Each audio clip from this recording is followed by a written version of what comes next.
தினமலர் ஆன்மீகம் சேனல் நேயர்களுக்கு எனது அன்பு வணக்கம். சாத்திரம் தெளிவோம் நிகழ்ச்சிக்கு உங்களை அன்புடன் வரவேற்கிறேன். நாடி ஜோதிடம் பற்றிய பல விஷயங்களை நாம் கேட்டு தெரிந்து கொண்டிருக்கிறோம். நம்முடைய கேள்விகளுக்கு பதில் சொல்வதற்காக நாடி ஜோதிடத்தை பற்றி ஆராய்ச்சி செய்து இளமுனைவர் பட்டம் பெற்றவரும் நாடி ஜோதிடம் உண்மையா என்கின்ற நூலை எழுதியவருமான திரு அரவிந்த் சுவாமிநாதன் அவர்கள் நம்முடன் இணைந்திருக்கிறார். வணக்கம்.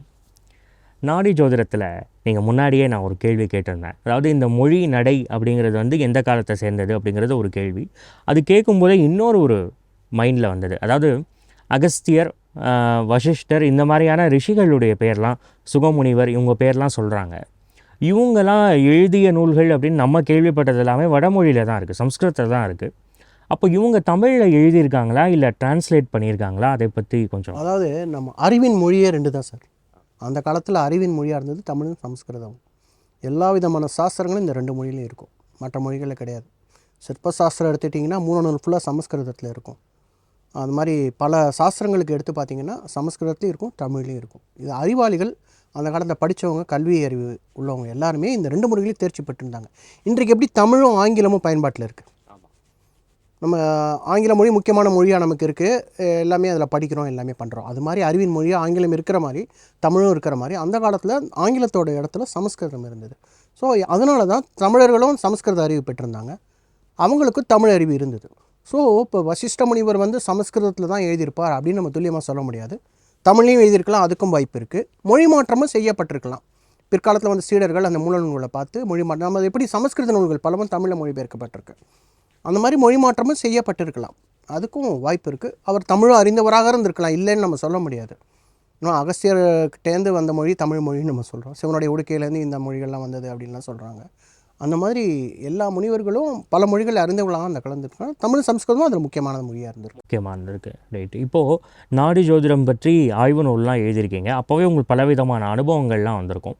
இதை வைத்து இந்த நாடி ஜோதிடத்துடைய எதிர்காலம் என்னவாக இருக்கும் அப்படின்னு ஏதாவது ஒரு ஐடியா சொல்ல முடியும்? எதிர்காலம் இப்போ இருக்கிற நிலையை தான் தொடரும் தான் நான் நினைக்கிறேன். இப்போ மக்கள்கிட்ட பல பிரச்சனைகள் பெருகி பலரும் ஜோதிடர்களை போய் பார்க்குறாங்க, சில பேர் நாடி ஜோதிடர்கிட்ட போகிறாங்க. இதே நிலைகள் தான் எதிர்காலத்தில் வரும். ஆனால் இதையே நம்பி தொழில் நடத்துறது நாடி ஜோதிடர்கள் அந்த காலத்தில் செஞ்சாங்க. ஆனால் இப்போ கால மாற்றத்திற்கேற்ப இதே பரம்பரையாக தொழிலாக செய்ய முடியுமாங்கிறது எனக்கு ஒரு சந்தேகமாக இருக்குது. ஒரு குழந்தைகள் ஒரு 4 பேர் இருக்காங்கன்னா 4 பேர் நாடி ஜோதிடம் பார்க்க முடியாது, ஒருத்தர் பார்க்கலாம். மீதி 3 பேர் இந்த தொழிலை விட்டு போயிடலாம், வேறு தொழில்களுக்கு போகலாம். இப்படி போகும்போது படிப்படியாக அந்த நிலை தேக்கத்துக்கு போகும். இப்போ அந்த காலத்தில் செயல்பட்ட பல நாடிகள் இன்றைக்கி இல்லை. நந்தி நாடி இப்போ எங்கே பார்த்தாலும் அகசிய நாடி பார்க்கலாம், வசிஷ்ட நாடி, பிறகு நாடி, இதெல்லாம் பார்க்கலாம். சில நாடிகள் செயல்படலை, சில நாடிகள் நந்தி நாடியெல்லாம் ரொம்ப குறைஞ்சி போச்சு, குறிப்பிட்ட இடத்துல தான் இருக்குது. அது மாதிரி நாடிகள் செயலிழந்து போகலாம், யாரும் பார்க்கறதுக்கு இல்லாமல் போகலாம், அந்த அறிவுகள் இல்லாமல் போகலாம்.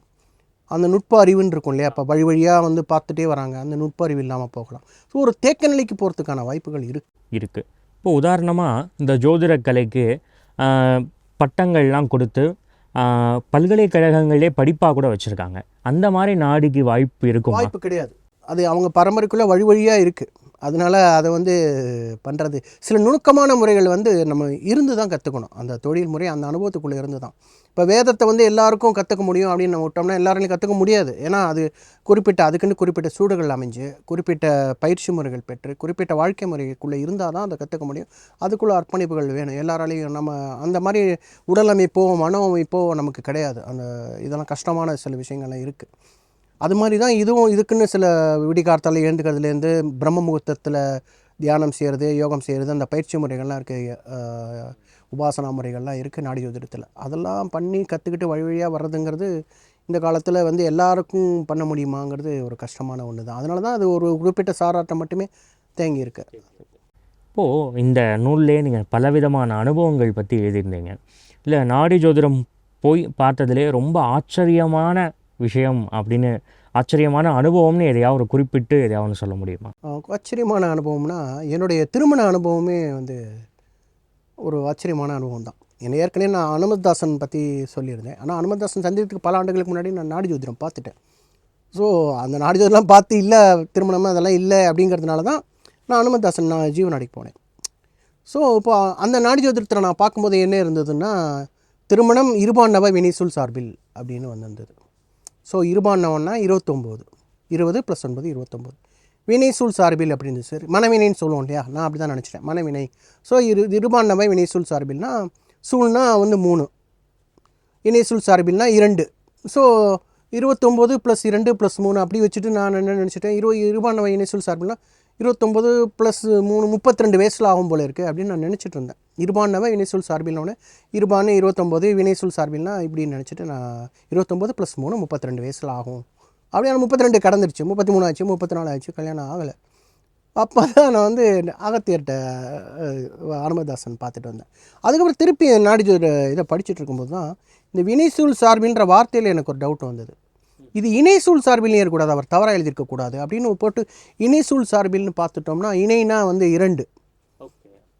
ஸோ இருபானவை இணைசூழ்னா இணைசூழ்னா 3, 2 3 5, 6 வச்சுக்கலாம். 2 3 6, இணைசூழ்னா 6 வந்துடும். ஸோ 29 + 6 35. ஸோ 35ஆவது வயசில் தான் திருமணம்னு அதில் தெளிவாக இருக்குது. எழுதும்போது வினையை வந்து 3 சுழி நாக்கு பதிலாக 2 சுழி நாக்கு எடுத்தனால மனவினைன்னு நம்ம நினச்சிட்டோம். ஸோ இது வந்து இணைன்னா அந்த இடத்துல அதான் பொருத்தமாக இருக்குது. ஸோ இது வந்து எழுத்துப்படினால வந்த குழப்பம். அதனால் 35 வயசில் கரெக்டாக திருமணம் ஆச்சு. இது ஒரு ஆச்சரியம். மனைவி பேரை சொல்லும்போது மதியவளே மலரமரம் அரசு தேவி அப்படின்னு வந்தது. இது வந்து ஒரு குழப்பமான சூழல் தான். மதியவளே மலரமரம் அரசு தேவி. மதியவள்னா நடுவில் உள்ளதை குறிக்கும். 3 தேவிகளில் மதியவள் அப்படின்னு நடுவில் மத்தியில் உள்ளவள்னு எடுத்துக்கலாம். மதியவள் பிறையை தரையில் சூடியவள்னு எடுத்துக்கலாம். மதியை சூடியவள்னு எடுத்துக்கலாம். அப்போ மதியவள்னால் யாராக இருக்கும் அப்படின்னு ஒரு நானே எனக்கு யாராக இருக்கணும், மதியவள் பிறையை தரையில் சூடியது ராஜராஜேஸ்வரி சக்கரத்தில் அவங்க இருக்கும். துர்காலட்சுமி சரஸ்வதின்னு சொல்கிறோம், லக்ஷ்மி தான் நடுவில் இருக்குது. ஸோ அப்போ லக்ஷ்மியாக இருக்குமா? மலர் அமரும் அப்படின்னா மலர் மீது அமரக்கூடிய மலர்மும் அரசு தேவின்னு வருது. மலர் மீது அமரக்கூடிய தேவி யாருன்னு பார்த்தா லக்ஷ்மியும் மலர் மேலே இருக்குது. ஸோ இப்போ லக்ஷ்மியாக இருக்குமா அப்படின்னா ராஜராஜேஸ்வரியும் மலர் மேலே பீடத்தில் அமைஞ்சிருக்காங்க, அவங்களா இருக்குமான்னு ஒரு குழப்பம் வந்தது. எதுன்னு எனக்கு தீர்மானம் பண்ண முடியல. அரசு தேவின்னு ஒரு வார்த்தை இருக்குது. மதியவளே பிரித்து இருக்கிறதுனால நம்ம சில இடத்துல பிரித்து பொருள் கொள்ளணும் தமிழில், சில இடத்துல சேர்த்து பொருள் கொள்ளணும். மதியவளே மலரமரம் அரசு ஒரே வார்த்தை, மலரமரம் அரசுங்கிறது ஒரு வார்த்தை. நம்ம பிரித்து பொருள் கொண்டதுனால இந்த குழப்பம் நான் நினச்சிட்டேன். மலரமரம் அரசு அப்படின்னா மலர் மீது அமரக்கூடிய அரசு யார்? பிரம்மா. மலர் மீது நான்முகன் வந்து அதில் மலரில் தான் அமர்ந்திருக்கார். அவனுடைய தேவின்னா சரஸ்வதி. ஸோ சரஸ்வதி பேராக தான் இருக்கும்னு நினச்சேன். அதே மாதிரி என்னுடைய மனைவி பேர் ஸ்ரீவித்யா. ரைட். அவங்களுடைய எழுத்து வந்து என்ன வந்துச்சுன்னா அட்சரம் சார்பில் 2 பேர் இருக்கும் அப்படின்ற மாதிரி அவங்க எழுத்து 5 எழுத்தில் வரும் அப்படின்னு இருந்தது. ஸ்ரீவித்யானா 4 எழுத்து தான். தமிழில் சிறீ வித்யா அப்படின்னு எழுதுவாங்க. சிறி அந்த காலத்தில் தமிழில் உங்களுக்கு ஸ்ரீங்கிறது எப்படி தமிழில் எழுதுவாங்க? சிறி வி இத்தி யா 6 எழுத்தில் வந்தது. அதே மாதிரி 6 எழுத்து தான். 6 எழுத்தில் வந்து சிறி வி இத்தி யா, ஸ்ரீ வித்யா, இத்திக்கு அப்புறம் தீ வரும் தமிழில். ஸோ 6 எழுத்தில் அந்த இது நம்ம 5 எழுத்தில் சொல்கிறோம் வித்யா அப்படின்ட்டு. அந்த மாதிரி ஒரு ஆச்சரம். அவங்களுக்கு கூப்பிட்ற பேர் ஒன்று இருக்கும் அப்படின்னு மாதிரி. அது மாதிரி வீட்டில் வேறு மாதிரி கூப்பிடுவாங்க, சுருக்கமாக பேரை கூப்பிடுவாங்க.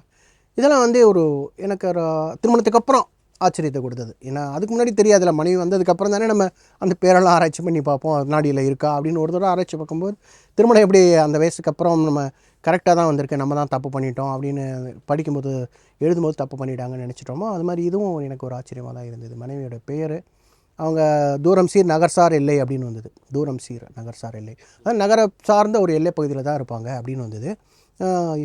பெரியோர் வீதி அப்படின்னு வந்தது. பெரியோர் வீதி என்ன பெரியன்னு வருது? பெரியோர் வீதினா என்ன? காமராஜர் தெரு அந்த மாதிரி இருக்குமானா அவங்க இருந்த தெருவோட பேர் ஹைஸ்கூல் ஸ்ட்ரீட் அப்படின்னு இருந்தது.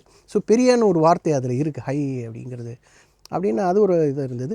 அப்புறம் வீட்டுக்கு முன்னாடி தருவோடை கண்ணின் காட்சி அப்படின்னு இருந்தது. தருவோடைனா ஓடையாக இருக்க போது இல்லை அருவி கொட்டுமோன்னு நினச்சிட்டு இருந்தேன். அது மாதிரி எதுவும் இல்லை. ஆனால் வீட்டுக்கு ஏற்ற மாதிரி ஒரு பைப் இருந்தது, அதில் தண்ணி கொட்டிகிட்டு இருந்தது. ஸோ அந்த பொருள் கொள்வது இருக்குது. எப்போவுமே நம்ம பொருள் கொள்வது வந்து அந்த காலத்தில் அவங்க எழுதியிருக்காங்க தருவோடை கண்ணின் காட்சின்னு. அந்த காலத்தில் ஓடையாக இருந்திருக்கு. இந்த காலத்தில் நம்ம பார்க்கும்போது ஒரு பைப்பில் தண்ணி கொட்டிகிட்டு இருக்குது. அந்த காலத்தில் ஓடையாக இருந்தது, இந்த காலத்தில் பைப்பு தண்ணி அப்படின்னு நம்ம பொருள் கொள்கிறோம். தருவோடை கண்ணின் காட்சி கிடைக்கும் அப்படின்னு நிரந்தரமாக வீட்டில் ஒரு பைப்பு ஏற்ற மாதிரி இருந்தது. அப்புறம் வீட்டுக்கு மாதிரி பால் எடுக்கும், பால் நீளம் பாறை அப்படின்னு இருந்தது.